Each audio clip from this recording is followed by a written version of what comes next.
What up? Welcome to another hot episode of Pop Radio. My name is Miss Cosmo, as per usual. And of course, I'm rolling with my main homie, Moochie, for one. Baby, what's good? Please say it, baby. What's going on? What's going on? Should we really? Yeah, man. So, of course, we're in the season right now where we're just making sure we're giving you the hottest in interviews here on Pop Radio.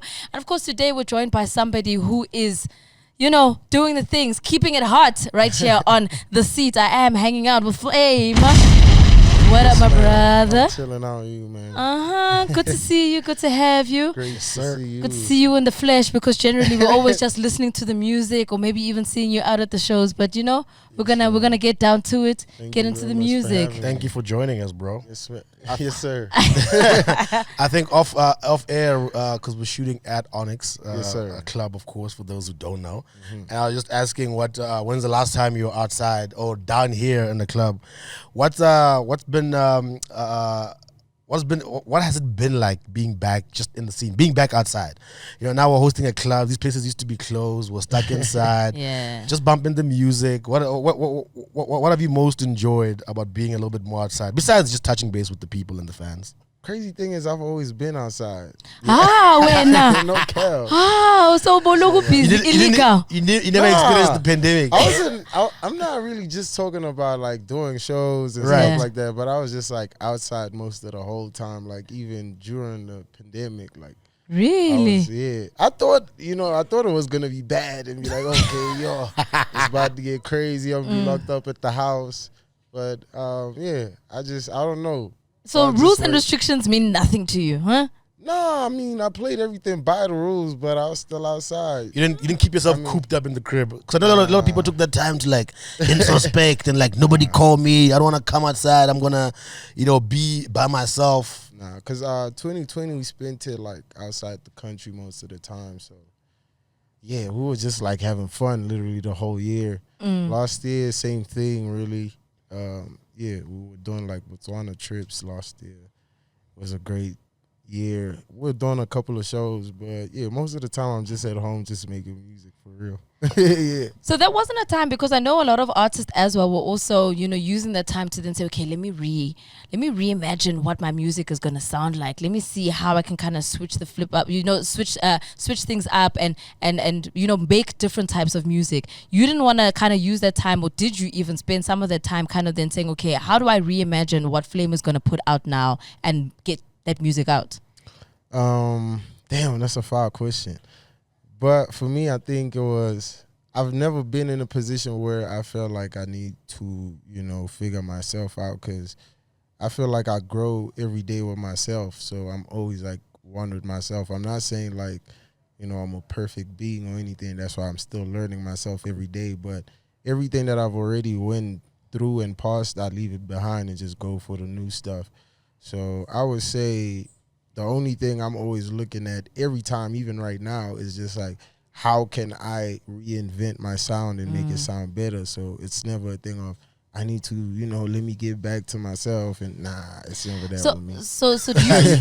You feel like you're always vibrating at the I'm always way. by myself most of the time, Yeah. so I'm always like in my head thinking about everything I need to put in order in my life. So Do you also go through that thing where a lot of artists also have that, where they record certain types of songs or certain type of music, and then maybe after some time you're just like, okay, you know what, I'm past this phase now. I'm not gonna go back and revisit the song and possibly even take it out, because that's what a lot of artists do, where they'll record a lot of music and then they get over stuff, but then other people are like, but this is the jam, and you're like, no, but I'm done now. I feel you. Yeah, that used to happen to me, like probably my first project. Yeah, that's the only project I feel like, I could have just, everything could have sounded crazier and better on it. But all of my music, I just feel like my music sounds timeless. Yeah. So I don't have to even shout. I have songs that chill for years and I release them like years later. Most of the songs on the new project are like old. Really? Yeah, they're super old. I've been working on it for like at least 2 years. So some of them were actually taken from the album, and I've been working on that for like 3 years. That's dope. That's dope. So It's unheard of, because other people are just like, I'm not that guy anymore. I've moved on. Me, I'm always like, for me, it's just, I don't also make music to finish songs or anything like that. For me, it's always like, can I, like, you know, whatever message I'm trying to put on this song, is it clear enough? You know, can I make you feel a certain way when you listen to this song? That's what matters to me. So I listen to a lot of classic and old music, and it still feels the same every time. So it doesn't have to be a thing of, I mean, I do outgrow certain things, but to me, it's never a thing of, I won't release that, because to me, it means something. You know what I'm saying? Yeah. What I mean, in terms of influencing your sound, because you're right about the fact that, I agree with you rather, about the fact that you're saying a lot of your music is timeless. Doesn't feel like, especially a lot of South African hip hop, sometimes I feel like certain artists or the music sounds like it's for a time, a certain period of time. Whereas if I go back and listen to, like you're saying, your first project, and I'm like, oh, this doesn't feel like something that came out a long time ago. Yes, sir. Or also, you can't really place it into a certain time period. Yeah.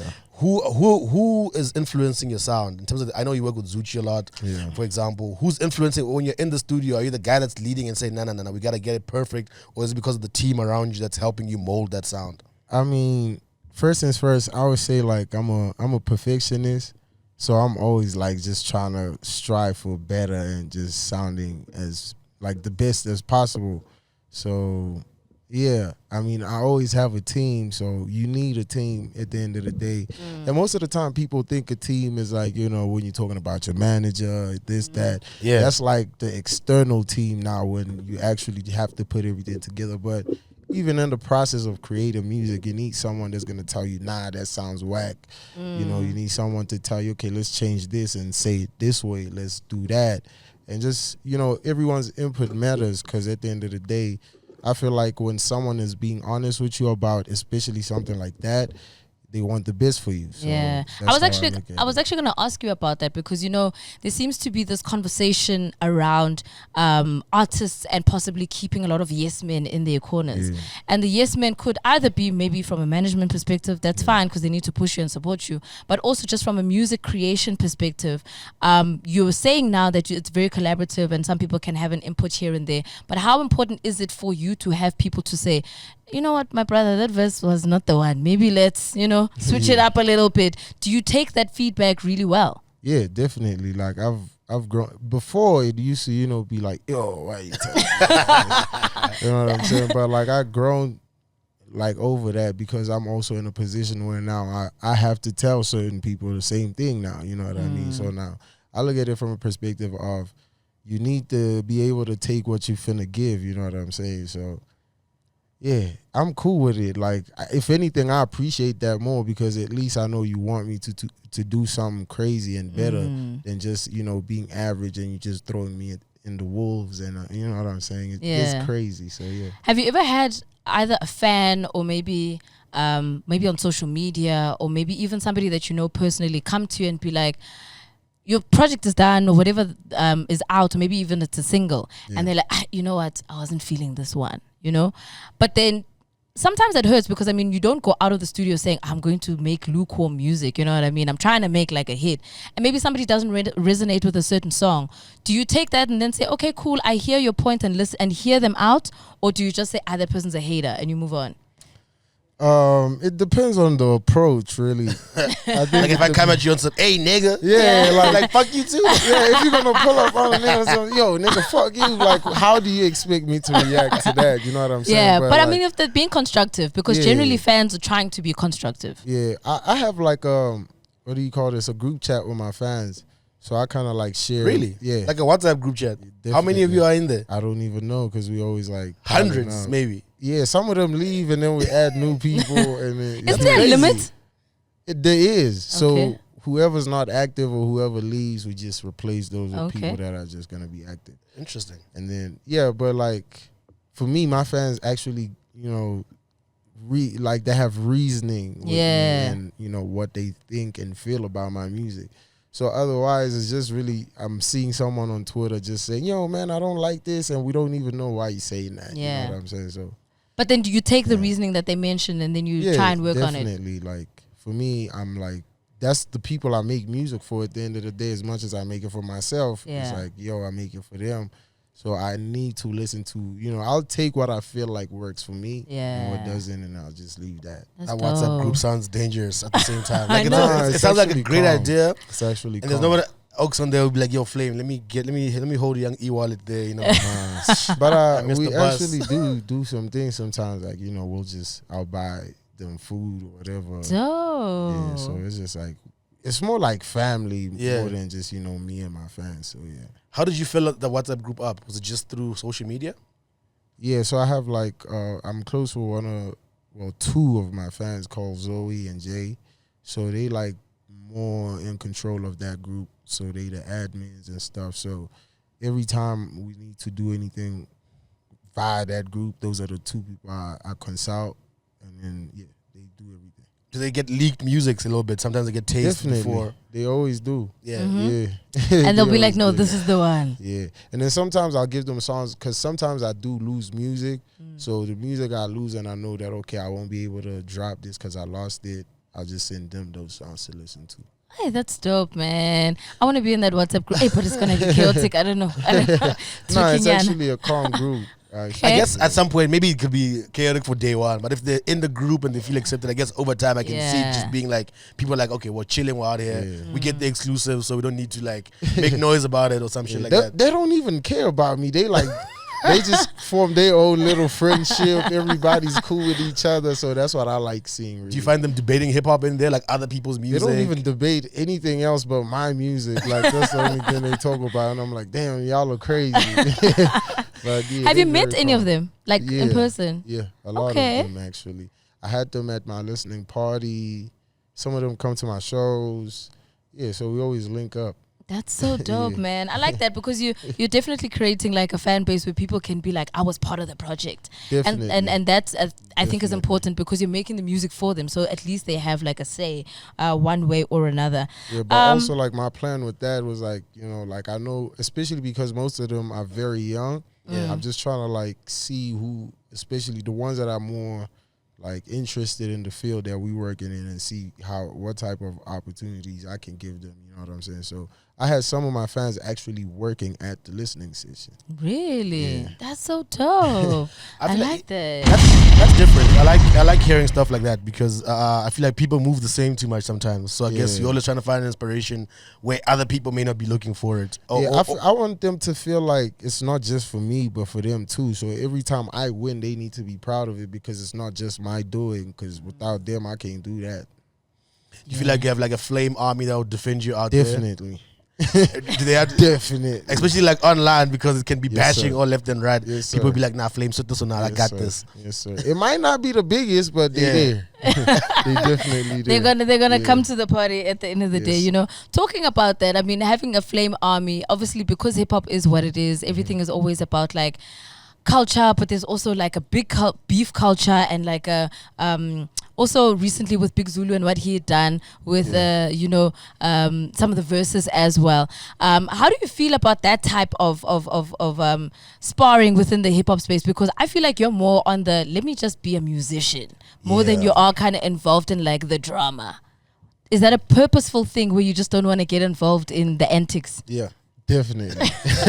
I feel like I've been involved in a lot of, you know, bullshit for me to want to keep, you know, being involved in bullshit.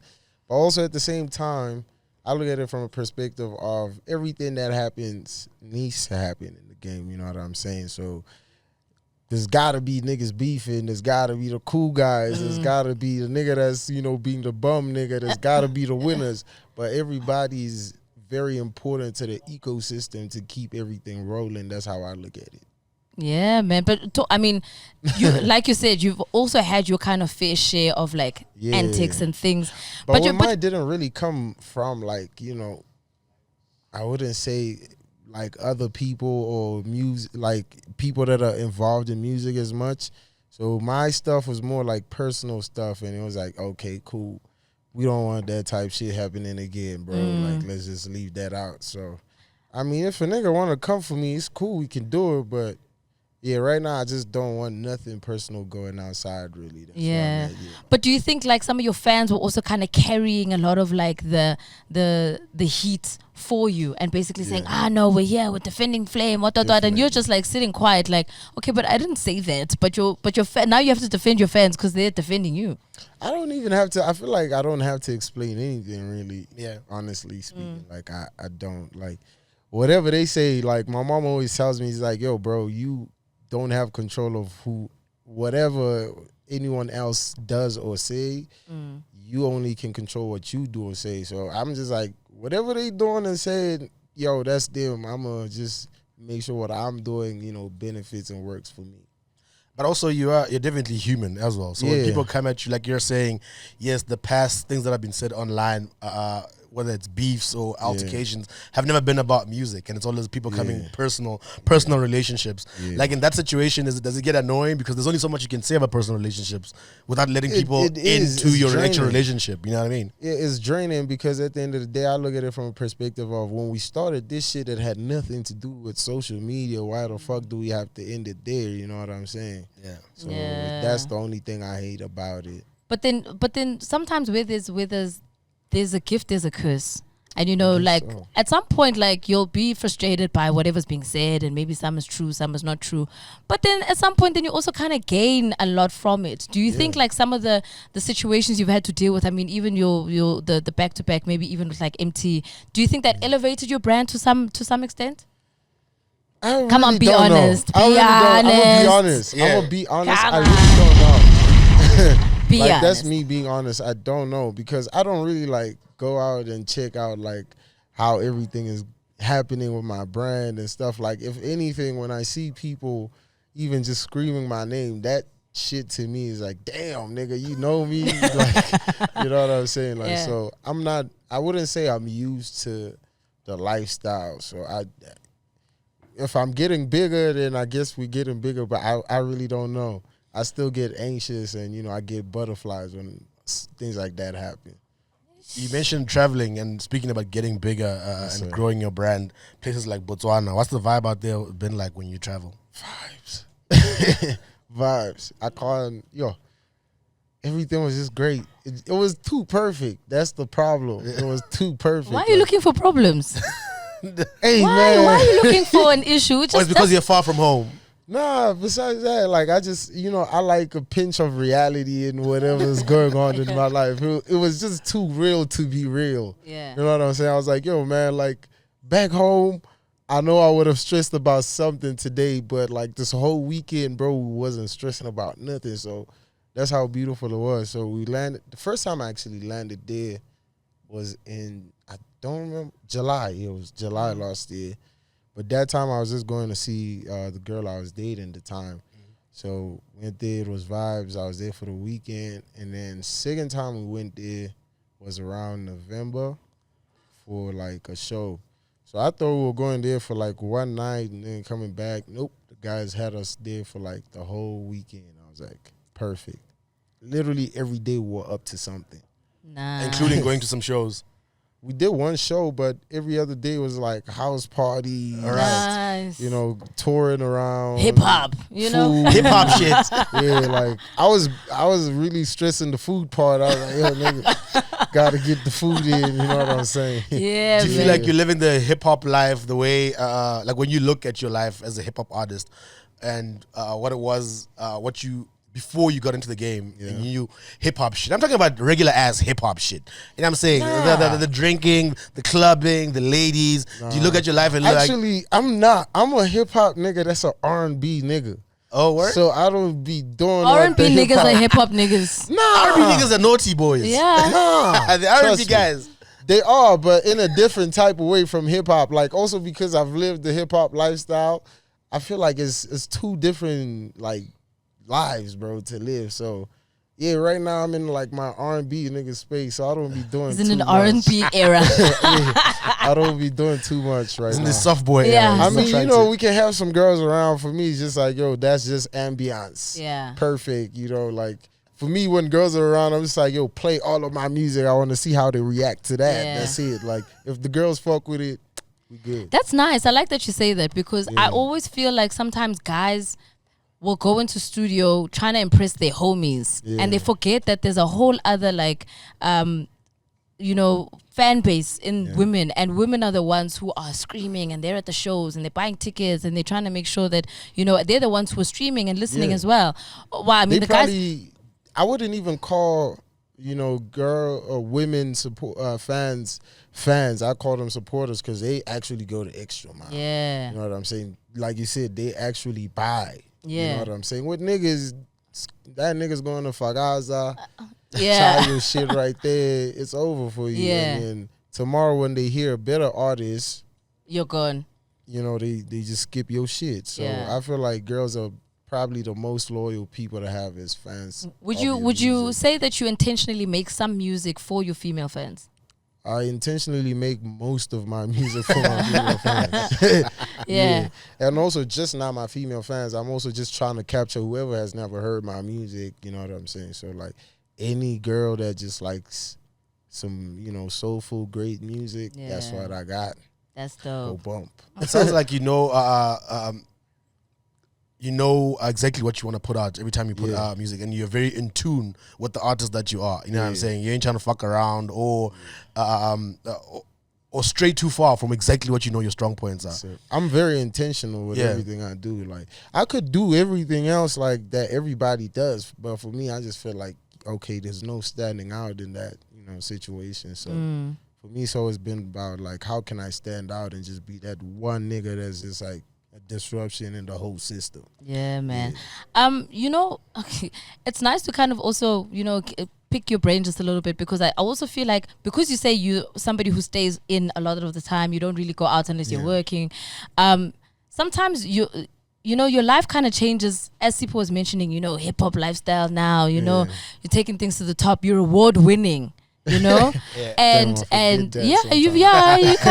you were that year was your year, when everyone walked away and said, okay, it was Flame's year, let's just give him his flowers, let him do what he needs to do. Do you think that kind of changed a bit of the spectrum for you to say, okay, I got the accolades where I needed to get them for people to give me the respect I needed? Do you think you started getting the respect after those awards, or was it there already kind of before?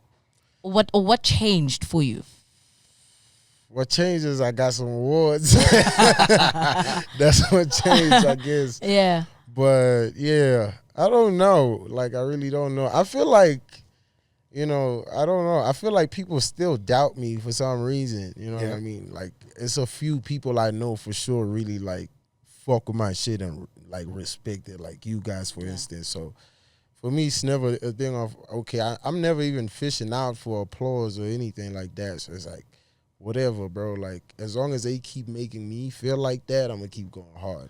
And which one of your projects do you think, on this topic of, which one of your projects would you say is maybe, I wouldn't say most slept on, but maybe most slept on, if I can ask it as raw as that? Which one of your projects are you looking at and say, yeah, this one got me an award, but I feel like y'all didn't fuck with this shit right here properly the way you should have?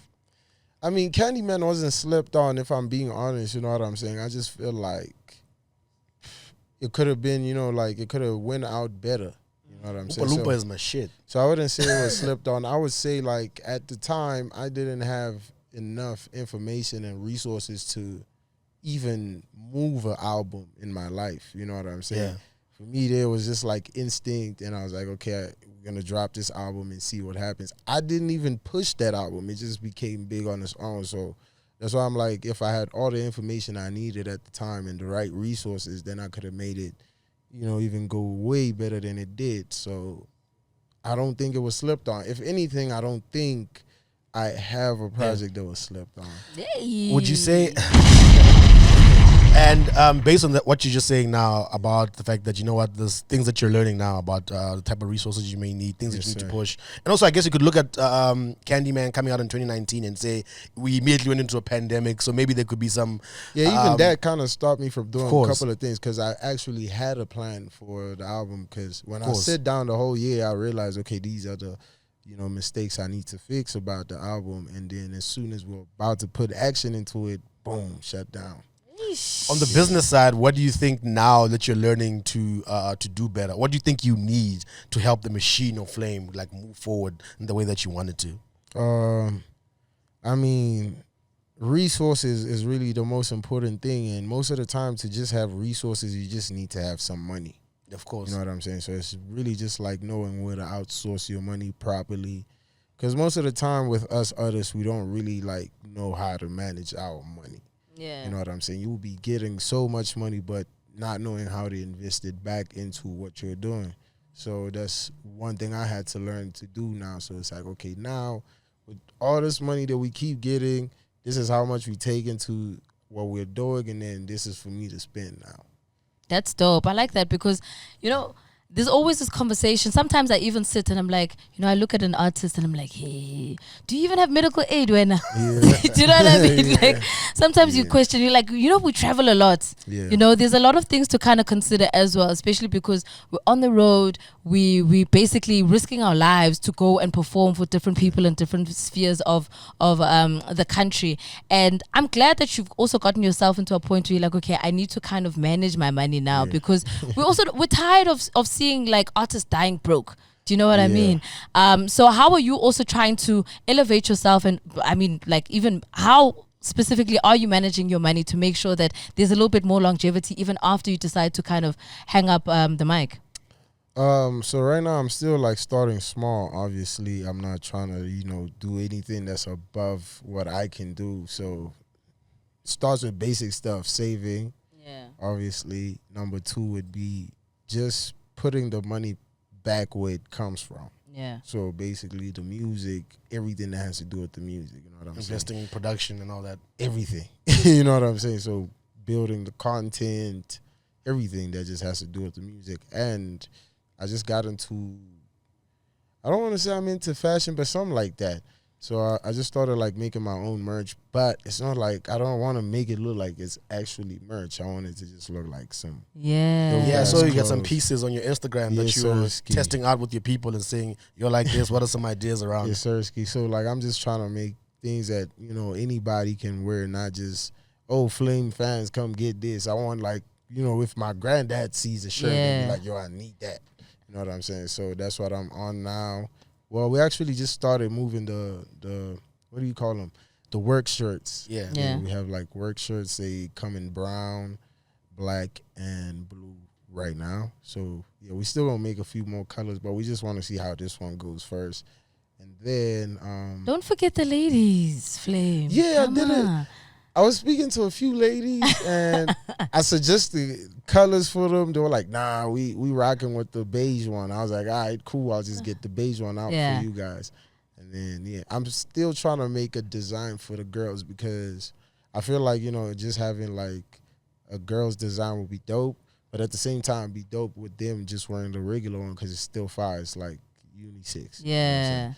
So, yeah, that's what I'm into now. And we got a record label, so I have Mellow in the record label.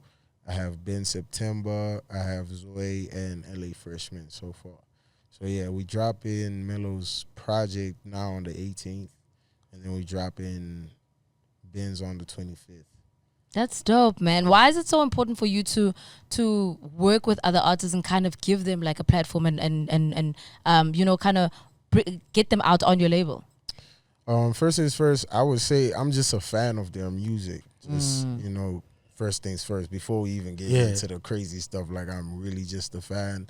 And number 2, I just feel like, they deserve, being heard. At the end of the day, I'm not going to even lie to myself and be, and lie to them and be like, yo, I'm going to make you a superstar or whatever. But if I feel like you have the potential to be someone, I'm just going to share what I can with you. And, only the people can decide where it goes from there. You could be bigger than me with just your first release. You never know. Like, I'm just here to be like, I'm just like a channel to the people. That's all that I'm here for.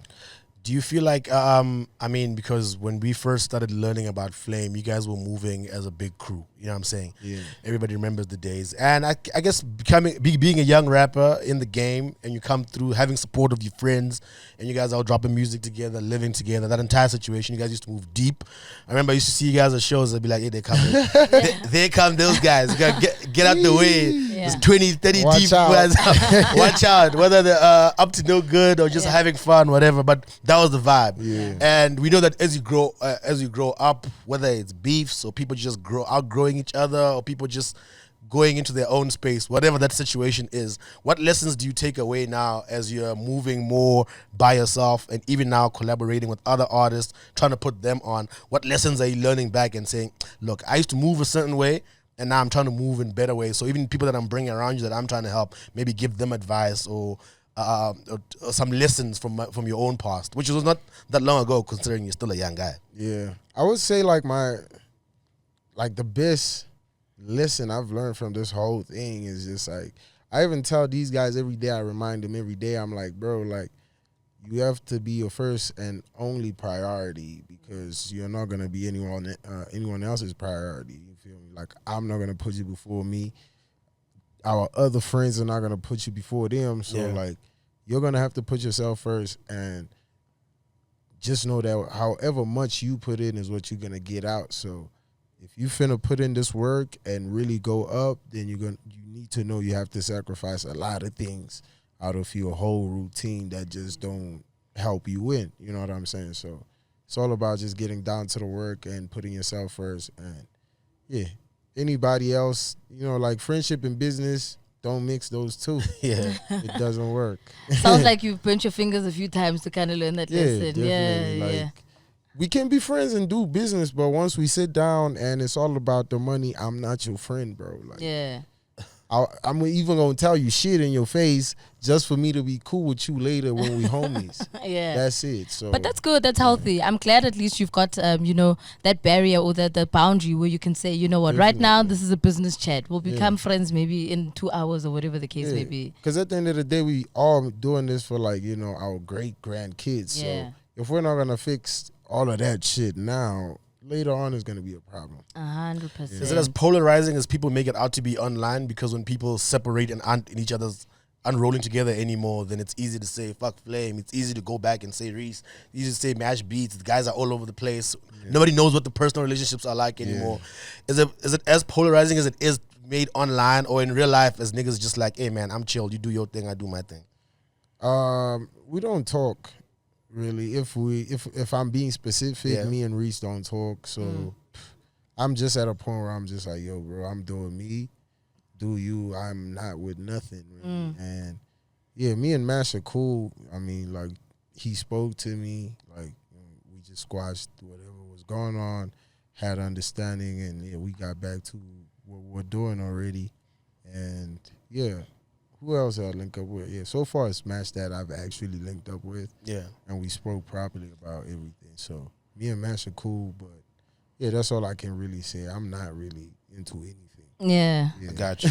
Sometimes it's safer just to kind of stay on that lane, be like, you know what, I'm like focusing for me, on the it was music. just like, yo, it's not healthy for me as a nigga, so I just gotta like do me. Yeah. At the end of the day, I'm just fueling your whole thing about nothing. You know what I'm saying? So let me just focus on myself and build myself instead of just using that energy in a fucked up way. 100%, 100%. So there's a lot of growth that I can hear is kind of coming through with a lot of your conversations, the way you're handling your brand. And for that sometimes also kind of filters into the music. So how do you think you've kind of grown over time within your music from Candyman to Jermaine 2? I feel like I've grown in all aspects, really. Like, I feel like I said, I'm not perfect. And, you know, if I got to that point where I felt like I was perfect, then I probably would have stopped even making music. You know what I'm saying? So the fact that I'm still going means it's a lot of things that I want to know and learn and do. So, but I feel like, you know, everything has grown, like from the creative side down to the business side, you know. Still getting it right here and there, but everything is better now. So I would say my songwriting skill is just, you know, it's tightening up. My sonic is better than it was last time I dropped. You know what I'm saying? I can make a cohesive project better than the last one I made. So that's just how I look at it. It's like, can I just do better shit every time I go? So yeah. And I hear that as a diagnosis of your own career and your own growth. Yeah, now, in for that me, same it's just vein, about being better. It's not about being, yo, I can do shit better than this guy, or it's all about me. Like, if I can beat me, I won. And in that same vein now, I want to ask it as put yourself aside now and look at the hip hop game overall and give it a flame diagnosis. So how do you think hip hop, especially South African and maybe by extension African hip hop, is doing right now in 2022? I mean, everybody's doing good in their own lane, I guess. That's what I would say. I'm not really even checking out what's going on too much, really, because I don't want to get sucked in to the bullshit or whatever. Yeah, like I just don't want to. And also, I just don't want to be too influenced by whatever everyone else is doing. So I just want to stay in my own lane and be, very confident in what I'm doing. But do you think that it's in a healthy place or getting to a healthy place? I think it's coming back slowly. We're not, at that level where everybody's just walking around going crazy about hip hop, but I feel like, at least right now we have a stable foundation. Yeah. Talking about where hip hop is at right now, I mean, obviously you have your views as a songwriter, as a rapper, as a musician, but then you've also got your production ear, where you're kind of also working in a certain way. And we hear a lot of songs getting into a lot of sampling, but sampling is a very old thing. I think people also don't realize how old that mechanism of producing is. That might not necessarily be something that you do, but what is I actually do it a lot. But people just don't hear it. So then how do you, what's that special thing that you kind of do to get away with it so that it still sounds fresh, but also still sounds like very current, but you can, it has a bit of nostalgia, because I mean, that's what sampling basically is. For me, it's always about like, what's the type of music I'm into right now? You feel what I'm saying? So I create according to what I like at the time. So once you chop a sample, the nostalgia is already in there. You don't have to worry about bringing nostalgia. It's about, okay, now how can I match my way of flipping this sample to make it as good as the sample sounds originally as a song? You know what I'm saying? So it's always about finding the right people. I don't produce alone most of the time. I have this kid called Zoe. I produce with Zoe most of the time. So like he knows how to play a lot of instruments. So I'll be like, I'll do the drums and the stuff, chopping the samples and arranging, and then he'll play the music around. So like the keys, the strings, everything that just plays around the beat. And then most of the time we just take away the samples just so that it doesn't crowd the song too much, so that now when you listen to the music, you can actually hear the vibe from the sample, but it's just a thing of, okay, now it just sounds like our own version of it. Nice. All right, I'm going to ask you, I like hearing a good production story or just any story that you can share, right? I'm just going to pick 3 random tracks that I think are dope, maybe popular from certain albums, and you can just tell us a little bit of a production story around those tracks. You know what I'm saying? And the first one I'm gonna pick is actually a song that yesterday when I was telling my girl that I'm interviewing today, she was like, "Oh shit, I haven't bum flame shit in a minute." His album from your song "The Message." That was produced by Zucci. Yeah. I don't even know how he made that. I'd be lying, but I can tell you how the song was created though. So people have this idea that when I made the song, I was like in my feelings and just like, crying it out. You know what I'm saying? Like, oh my God, my feelings. Which was definitely not the case. So what happened that night was we had just actually moved into Pretoria East that time. So, we just getting settled and stuff like that. And then I think it was like the 3rd night of us staying out there. Zucci calls us. He's like, yo, my niggas, if y'all don't mind, y'all can pull up to my crib. Let's session. Let's see what we doing. We're like, all right, cool. We all go to Zoo's crib. We get there. As soon as we get there, everybody gets high, and they start passing out on the couch, right? Yeah. Zoo's playing beats that time while everybody's sleeping. So I'm on some, niggas, this nigga literally called us to the studio to make some songs, and y'all are passing out.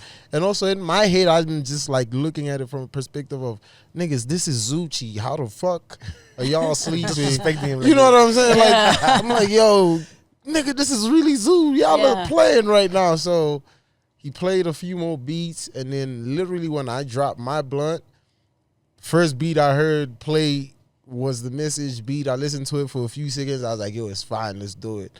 I recorded the hook. It was kind of a bit different because some of the parts I had like a fast flow and shit. And then Zoo just like helped me construct that hook properly. then I put in the verses. So for me, how I actually recorded that song was like literally conversations we be having every day with the boys, you know what I'm saying? So I was like, okay, let me just put this conversation on a song. So it wasn't Jolo the dating. I mean, I had already got out of a relationship, but like that was like months later when I made that song. All right. Another track which I think is a very creative song, and it's not a song that I think sounds like anything, or even anything at the time. But let's go to Candyman and let's go Oompa Loompa. I ask about this one particularly because I played it in Oompa Loompa in school, in a school production. Damn. I wanted to be Charlie, but these motherfuckers didn't make me Charlie. They said, no, Sipho, you are going to be an Oompa Loompa. So a bunch of us, you know how it is, all the kids that didn't get the main roles, gonna play Oompa Loompas or trees or some shit. I feel you. So at least I wasn't a tree, I was an Oompa Loompa. And I used to, and I really loved the production of Charlie and the Chocolate Factory as a kid. Yeah. So I gravitated to that track when I listened to that album over and over again. And the entire construction of it, I think, is very just creative. So I've always wanted to ask how you put the song together, because I think it's pretty dope. So, so the beat was made by me, Mash, and Johnny Giuliano. So yeah, Johnny sent I think he sent like 80 loops. Mm-hmm. So some of those loops are actually used on like the Thanks for Nothing project and some other projects. And I like the one I used on Oompa Loompa, the first part before it gets to the switch up. Yeah. So yeah, I chopped that, Mash added some drums, finished it up. So that was initially just how the intro sounded the whole time. And then shout out to Mello. Mello came up with the idea because he's the one that actually even told me to make this whole album, you know what I'm saying? Because I was just like trying to make a project. I didn't even know if it was a EP mixtape. I just was making a project. Then I played Mello like the rough ideas I had for the album, and he was like, "Yo, just make this an album. Trust me, it's gonna be the one." And I was like, "Okay, what are we gonna call it?" It's like Candyman is the perfect title for it, and we already had the song Candyman, so I was like, okay, I'll just run with that. So Mello came up with the idea of incorporating the Oompa Loompa because of the whole Charlie thing. Yeah. So it was like also just adding nostalgia to it. And also me, I kind of felt like, so we had to rewatch the movie again before I actually even made the song. Right. So we watched the movie. Literally when I finished, I understood the assignment I had to do for the song. Just went on YouTube, found that little Oompa Loompa song, chopped it apart, made the beat, and recorded it at the same time. Clean. So Did you guys have to clear any samples there? Nah, actually, no, we didn't. We didn't clear anything there. Or did you even try? No, we didn't. That's something like there's a lot of things that I don't know. supposed to be fixed. Of course. About that album, you know what I'm saying? But you got away with murder. That's why. Yeah, that's how I ran away with a lot. Trust me. What would you say? Because you're also one person that I think a lot of artists call for a feature. For real? Well, I mean, I've heard you on a couple of songs which I think are dope features. Which one? Which do you? Okay, I can name my favorites, but I want to know what is your favorite feature. Now you tell me your favorite features. My first. favorite one, number one, has to be Stripes. On Blackie's album, that's my top one. That's a fire record. Sure. And I think it's also just the way that you recorded it with the Yin Yang Twins thing. Yeah. It sticks in my mind. It's this nostalgia again. I think it also kind of caught my attention. Thank you. And I actually really liked Casino. Maybe like I think it was just your chorus that caught me, if I have to be honest. I feel you. Yeah. I feel you. Damn, what's my favorite feature? Let me think. It's a very tough question to answer because I have a lot of features. I would say When I'm Dead by Diamonds featuring me and Blackie. Nice. That's one of my favorite features for sure. Ugh. From Dusk Till Dawn to 25. That was actually a crazy collab. Yes. Come to think of it. That was actually crazy. I didn't imagine that song sounded like that, but yep. And I actually also produced that too. So, dope. yeah. Definitely that song. Yo, so a lot of songs that I'm featured on that I like. I definitely like my hook on Casino. Yes. Definitely love it. Like, every time I listen to it, I'm just like, damn, I really did that. That was me? That's dope. Really? Yeah, because also I've never really imagined myself on a sound like that. So Yeah. for me to even appreciate my own self sounding like that, it's like, yo, that's actually crazy. But I think that's also why I enjoyed it so much, because it was out of your comfort zone. Yeah. Yeah. Yeah. Yeah. Definitely. Shout outs, And then, man. Stripes also will jump into it. Yeah, I'll say I think those will be the ones I can call off top right now. But there's this hook I did for Stogie. It's not out yet. I think that's my most favorite song. Really? Okay. Is it on his? Is it on his upcoming album, or I you don't hope know so. where he's gonna use it? I hope so. He said it was gonna drop as a single or something. I don't know. It was I thought it was gonna be out by now. So Oh, it's been a minute since it's you've done it. been chilling for a minute. So yeah, I've always wanted to make a song with Stogie. That's the crazy thing. So like for me to even be able to, because he's the one that hit me up. I didn't even have to hit him up. Like I think he found my number from Zoo, and he just hit me up, and that's how we actually made Rock for Life. Yeah. So we made that first, and then we made the song he has now. That's so dope, man. That's so I dope. want to ask about dream features, but I don't want to call them dream features. Yeah. But with your future projects, or at least are there artists locally, especially actually anywhere, fuck locally, just anywhere that you're Yeah. thinking you could align with, or that you really hope to get on a song or a project with in the near future? Crazy thing is, I don't know, but I always think about this a lot. But I feel like me and Nasty would have a crazy joint project. I was literally thinking about Nasty as Right. I asked that I actually question. did hit him up about it, but he's just been busy working on his album. So I was just like, yo, I understand. Because I also get like that most of the time. So I'm like, yo, just hit Just me wanna up when push you're it. ready. Yeah. Yeah. It doesn't matter if it happens 5 years from now. I know it's going to happen at the right time, and it's going to sound exactly how it needs to. So for now, I just need to always make sure I'm just, polishing up my own skill as well on my side. But yeah, definitely, I feel like if I had to do, like, even if it's just like 5 songs, it doesn't have to be a long project. But I feel like just me and him just actually having enough time to lock in on something, it would sound beautiful. I see that. And on the continent, could you possibly say anybody who is doing big things? Wizkid, for sure. I've always been a Wizkid fan Dope. since I was like 15. So yeah, I've been fucking with Wiz's shit since then. So I've actually even just started jumping on this Afro sound actually lately. I've been playing around with it. So expect to hear that. I don't know when. Okay. Yeah. Okay. Don't know when, Okay. but definitely expect to hear me on. Like, I'm gonna hear you on a piano track as soon as. Nah, ain't get happening. hip hop. One thing I can tell you, go to hip hop, but get hip hop, but dog. Understand? Get hip hop, but dog. Hip hop Hip forever. hop. Yeah, so yeah, I don't Like I probably like, not that I wouldn't I definitely wouldn't mind being like involved in like piano. For me, like anything that has to do with music, I don't mind being involved, because for me that's just how I grow. Yeah. But as a nigga that's singing on a piano song, I doubt that you would find me doing that. I'd probably be like, involved in production and stuff like that for sure. Like I actually love it, but I don't want to like disrespect the genre by just jumping on it. Like, nah. Cool, but It's basically- just out of respect for me. Like, it's not really because I can't do it. It's just like, yo, let me just respect their genre and not even try. What's the one song that you have put together, whether it be production, whether it be you actually just being on the song, that gave you the most amount of stress? That when it was finally done, you're like, yo, finally this thing is done. Because the process is very long when it comes to music making. So sometimes it's just certain songs where you're like, yo, I just need this thing off my back and done. That's a foul question too. Damn. Yo, I think all my songs are like that. Really? Yeah, because like I said, like, excuse me. So like I said, with me, I'm never like trying to finish a song. I'm always just trying to make sure I say the right things. So sometimes I feel like I say enough and the song is not even done. So that stresses me because I'm like, what can I say now to balance all of that so I can get this song finished? So Yeah. that would probably be my only stress every time I make a song and I can't finish it. It's just like, how can I figure out to say more without feeling like I've already said it. Yeah.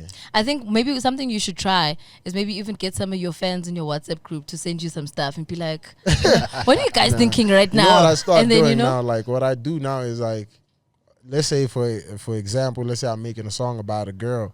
If I feel like, okay, I've already said enough on the first verse or something about this one specific girl, I'll just think of another girl to incorporate this. If there's something similar about the story, Yeah. I'll just incorporate that into the second verse, and it will sound like I'm talking about one person. Ooh. This Those is same how rappers this is how the cheating scandal dangerous. starts. You see now, you see here. No, not even. Like I don't even. Nah, I don't talk about. I'm kidding. I don't talk about. I'm kidding. I'm kidding. girls I'm kidding. not dating. Yeah, I hardly make songs about girls I'm not dating. Really, honestly Yeah. speaking, because I feel like it would be the same song. I'd Yeah. be saying the same thing over and over again, just in different ways. So Yeah. I always make songs about moments that impact my life a lot. So Yeah. that would be me actually being in a relationship and stuff like that. But sometimes in a relationship, there's certain things you don't get that you get from another relationship that you already had. So that's how I'm able to put all of that shit together in music. Let's go to your latest album that's out now, Yes, sir. Jamanda 2. German. Germanda. Sorry. Say it right. Say it right. Said it was like Hey. Jamanda. You said it like you're from the northwest. I'm trying to only watch Amanda. Yeah, Because now we don't want to go back in retrospect because we spoke about the other projects and we think about tracks that may have been slept on, projects that may have been slept on. This album is new, it's fresh, it's out right now. Yes, sir. What- Not to me though.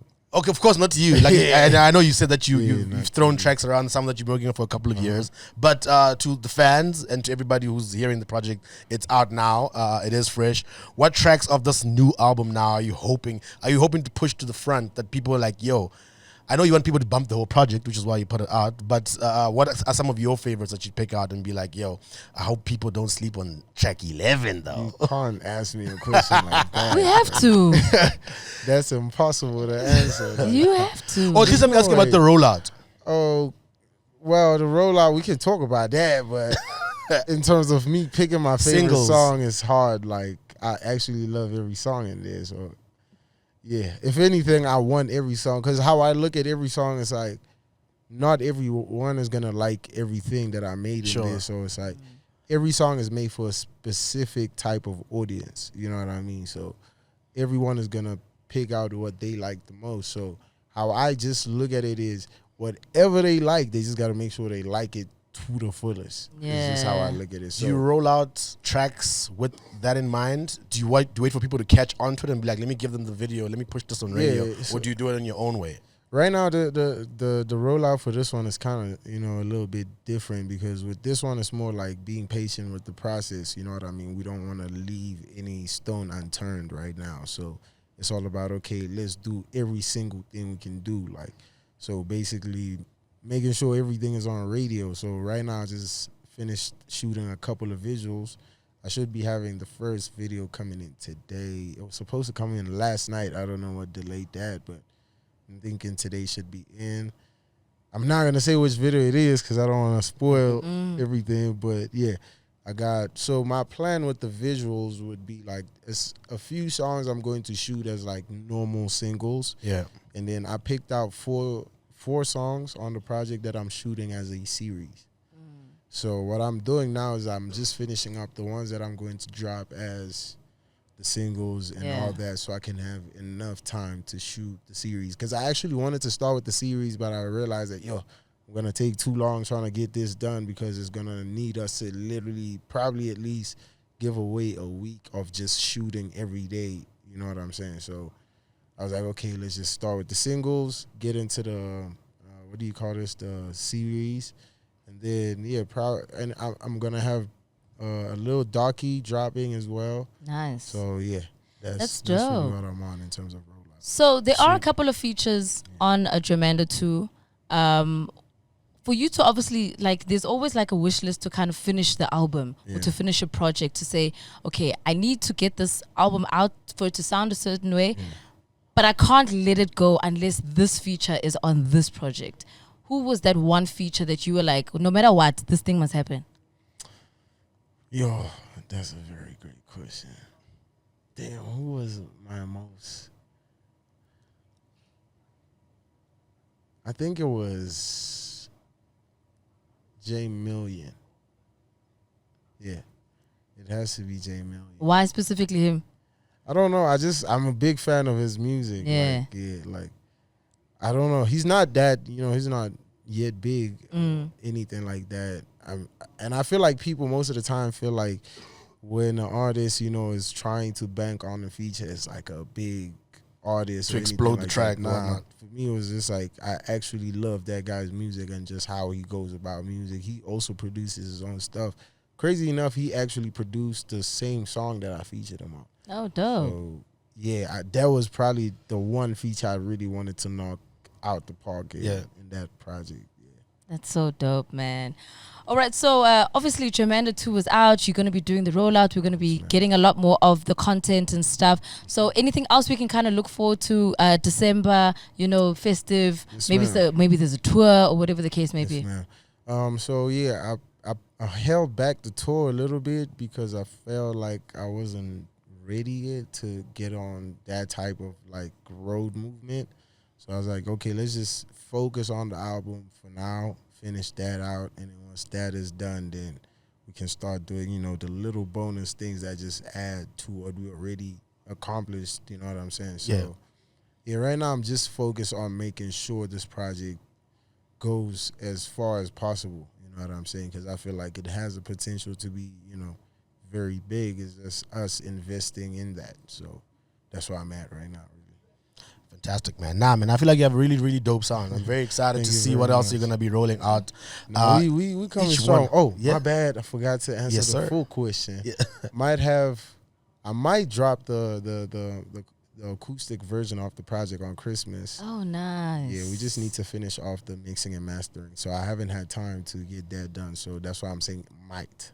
But it's definitely going to drop. If it doesn't come out on Christmas, it's definitely going to come out probably January or something. That's so nice. Yeah. Like, I don't think people think about doing like a different version of an album. So that's awesome. Yeah, I feel like, you know what I did, right? When I was Yeah. exporting the separates for us to mix and master, I was muting certain sounds. So I muted the drums on the songs just to hear how it sounded without the drums, and it just sounded beautiful. And I felt like there's people that want to hear music that's not, without a lot of things happening in the music. So I was like, okay, we're just going to take off the drum, strip it down, add a few more sounds that are live, and then just make it sound cool. And yeah, so that's what we're working on. I have the deluxe done. I'm just waiting for like 2 people to send me verses right now. It's what Miss Cosmo's asking. Those things are not coming out There's until 2 the people verses. holding the project back. Okay. Always got to add a little special touch to it. I don't want to spoil the fun and It's say fine. who's. You can tell us Just know one it's if you pretty- like. it's We're always pretty done big- for an It's exclusive. pretty big features. Well, this episode is going to come Buddy. out when? I'm in waiting for December. Buddy's verse for one song. Who, sorry? Buddy, I'm not sure if you're familiar Oh, with Buddy. dope. Yeah, so that's one person I need. Like, I'm probably never gonna drop that deluxe until that nigga gives me that verse, for sure. Yeah. So yeah, I'm waiting on a Buddy verse right now. I'm not gonna disclose the dope. second feature. That's so dope. I That's think so you'd ever dope. make someone rewrite their verse on your track. yeah, I've done that too many times. I appreciate that. Yeah, I've done I that can too I many can times. outright say I appreciate that, because at the end of the day it's your song and it's also how you want to, it's your vision and how you Yeah. want it to kind of come through. So I don't think artists should get emotional if you come back and be like, oh, but Yeah, can of you course. maybe fix this one because it's not doing I'm the only right saying thing. that because I want it to be better and Yeah. fire. I'm not saying that because I'm saying you suck. Yes. That's what people don't get most of the time. So, but I actually do that a lot of times. And if you got a problem with that, it's cool. I'll put in a new verse myself. You know There's what I mean? nothing wrong with that. Yeah, Shout like, outs to you for so getting that done. You know what I mean? I do that. All right, so we're keen to, see everything kind of come to fruition. Obviously, we'll be following you on social media. We'll be following the music. Thank you so much for joining us, though, on Thank Pop you for Radio. having me, man. You know, Thank you, bro. Wishing you all the best with the projects, Thank the you very acoustic, much. the deluxe. I'm so all of it going excited. into 2023. I hope it's a brilliant year for Yeah, you. it's gonna be a very beautiful year next year Yeah. because I just feel like I didn't have enough time this year to just like do everything I wanted to do for the project. So I'm just gonna like give all of that time to next year. And That's so dope. So definitely 2023 is gonna be beautiful, and we have more music coming besides just like the deluxe and stuff. So we have like a a few joint projects that I have with a few people that are coming out. So yeah. Shout outs, Sir. man. That's so dope. I love the work ethic. Thank you Keep very it much. coming. We just Thank want to you hear very more, much. more, more, more, I more. got you. I got you. 100%. There you have it. That's Flame right here on Pop Radio. Yeah, sir.